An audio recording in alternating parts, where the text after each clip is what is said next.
நண்பர்களே, இன்னைக்கு உங்களை சந்திக்கிறது எனக்கு ரொம்ப சந்தோஷம். இந்த தளத்துக்கு நீங்க வந்ததுக்கு நன்றி. உங்களுக்காக ஆண்டவர் நிறைய விஷயங்கள வச்சிருக்கிறாருன்றத உங்ககிட்ட பகிர்ந்துக்க நான் விரும்புறேன். இன்னைக்கு உங்க கூட நான் பேச வேண்டிய விஷயத்துக்குள்ள போறதுக்கு முன்னாடி சில விஷயங்கள சொல்லிக்க விரும்புறேன். நீங்க ஜான் கிஃப்டா அப்படின்ற என்னோட Instagram, Facebook, YouTube மூலமா என்ன ஃபாலோ பண்ணி என்னோட பதிவுகளை நீங்க பெறலாம். தினமும் என்னோட பாட்காஸ்ட் நீங்க கேட்கலாம்.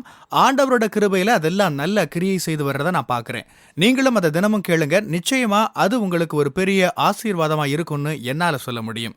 ஜான் கிஃப்டா அப்படின்ற என்னோட யூடியூப் சேனலை தினமும் பார்க்க மறக்காதீங்க. Fuel for the soul with John Gifta அப்படின்ற இங்கிலீஷ் பாட்காஸ்டையும் நீங்க தினமும் கேட்கலாம்.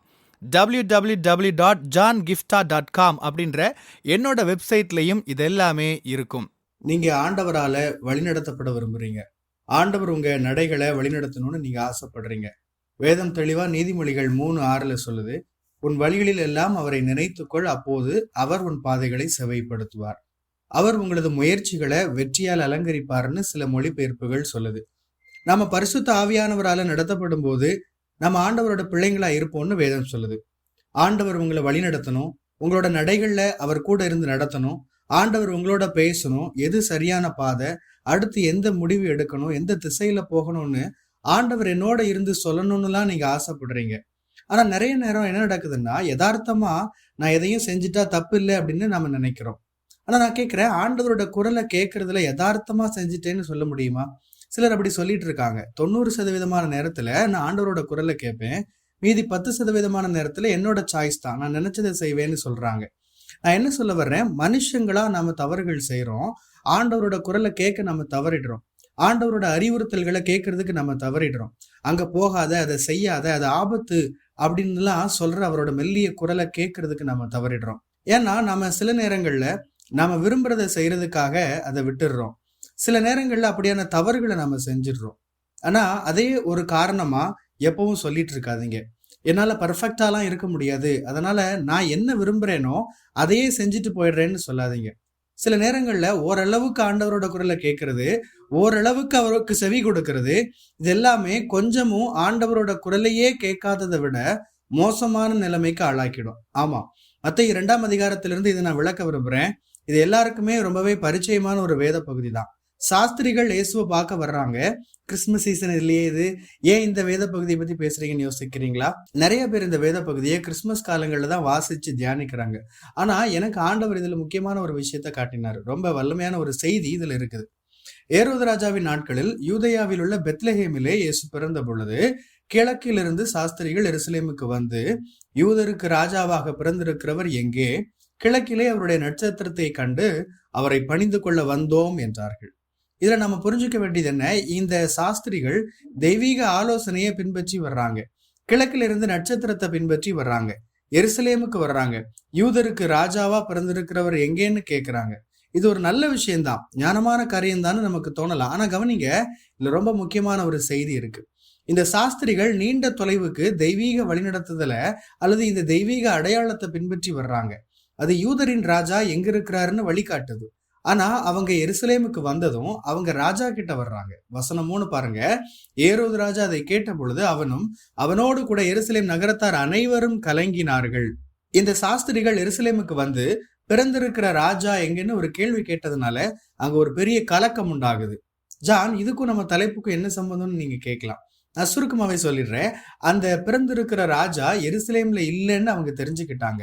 ஆனா இதுல நம்ம புரிஞ்சுக்க வேண்டியது என்ன தெரியுமா, எருசலேமுக்கு வந்ததும் அவங்க அவங்களோட பொது அறிவை, காமன் சென்ஸை பயன்படுத்தினாங்க. நான் சொல்றது புரியுதா? நீங்க ஒருவேளை இதே மாதிரியான சூழல்ல இருக்கிறதா கற்பனை பண்ணிக்கோங்க. பிறந்திருக்கிற ராஜாவை பாக்குறதுக்கு நீங்க போறீங்க. அந்த நட்சத்திரம் ஒருவேளை இந்த காலத்துக்கு ஏற்ற மாதிரி ஜிபிஎஸ் உங்களை லண்டனுக்கு நடத்திட்டு போகுதுன்னு வச்சுப்போம்.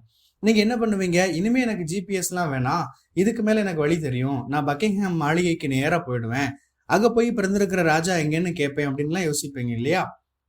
ஏன்னா நீங்க லண்டனுக்கு போனதுமே எனக்கு இனிமே ஜிபிஎஸ் எல்லாம் வேணாம், எனக்கு அறிவு இருக்கு இல்லையா, இனிமே எனக்கு தெய்வீக வழிநடத்துதெல்லாம் தேவையில்லை, ராஜா எங்க இருப்பாருன்னு காட்டுறதுக்கு இதுக்கு மேல நட்சத்திரம்லாம் எனக்கு தேவையில்லை, ராஜா எங்க இருப்பாருன்னு எனக்கு தெரியாதா, பக்கிங்ஹாம் மாளிகையில தான் அவர் இருப்பாரு, வின்சர் கோட்டையில அவர் இருப்பாரு.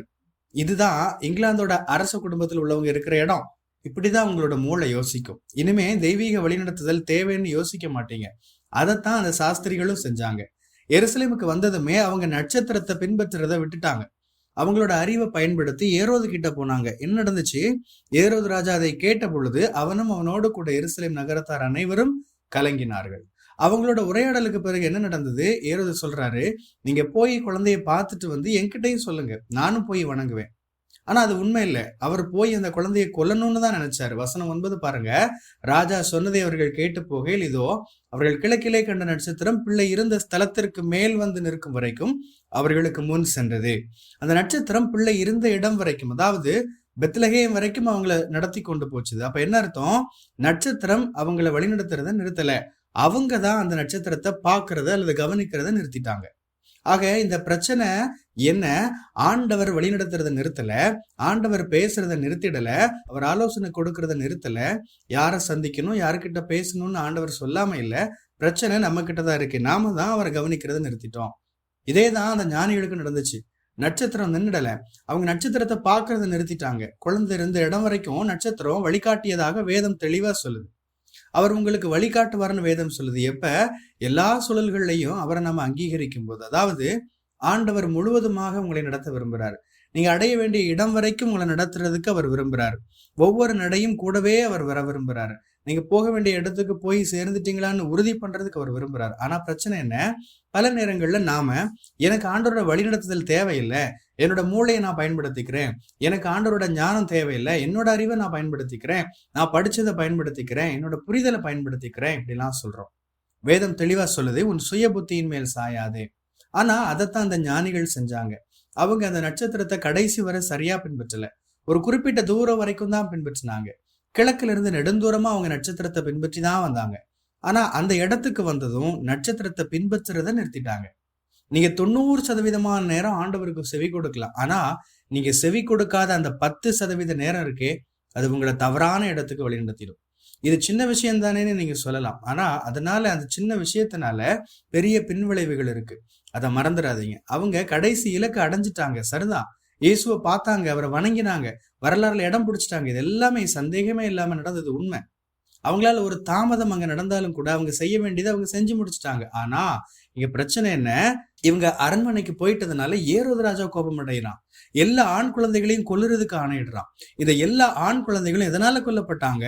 இவங்க ஏரோது கிட்ட போய் ராஜ குழந்தை எங்க இருக்குதுன்னு கேட்ட ஒரே ஒரு கேள்வினாலதான். அவங்க ஆண்டவரோட நடத்துதல அல்லது அந்த நட்சத்திரத்தை முழுசா பின்பற்றிருந்தாங்கன்னா அவங்க எருசலேமுக்கு போயிருக்கவே மாட்டாங்க. ஏரோது கிட்ட போய் குழந்தை எங்க இருக்குன்னு கேட்டிருக்கவே மாட்டாங்க. அவங்க அந்த நட்சத்திரம் இயேசு கிட்ட கொண்டு போய் சேர்க்கிற வரைக்கும் அதை பின்பற்றி இருப்பாங்க.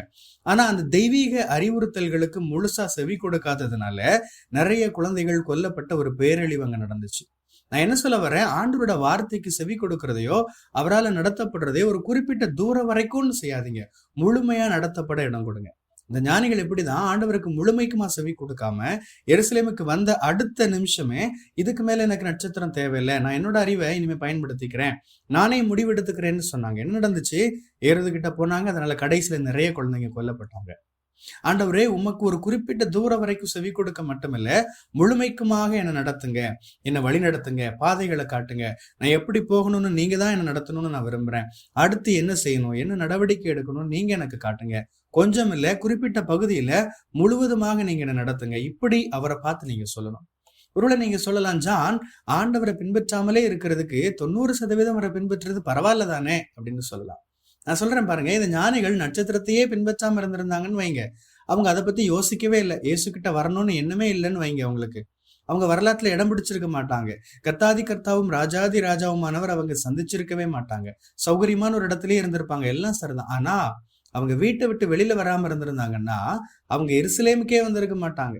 அங்க அவ்வளோ பெரிய குழப்பத்தை, சலசலப்பை உண்டாக்கி இருக்க மாட்டாங்க. நிறைய குழந்தைகளோட சாவுக்கு காரணமா இருந்திருக்க மாட்டாங்க. புரியுதா? பகுதி கீழ்ப்படியாமை அல்லது பகுதி கீழ்ப்படிதல்ன்றது முழுமையான கீழ்ப்படியாமையோட ரொம்ப மோசமானது.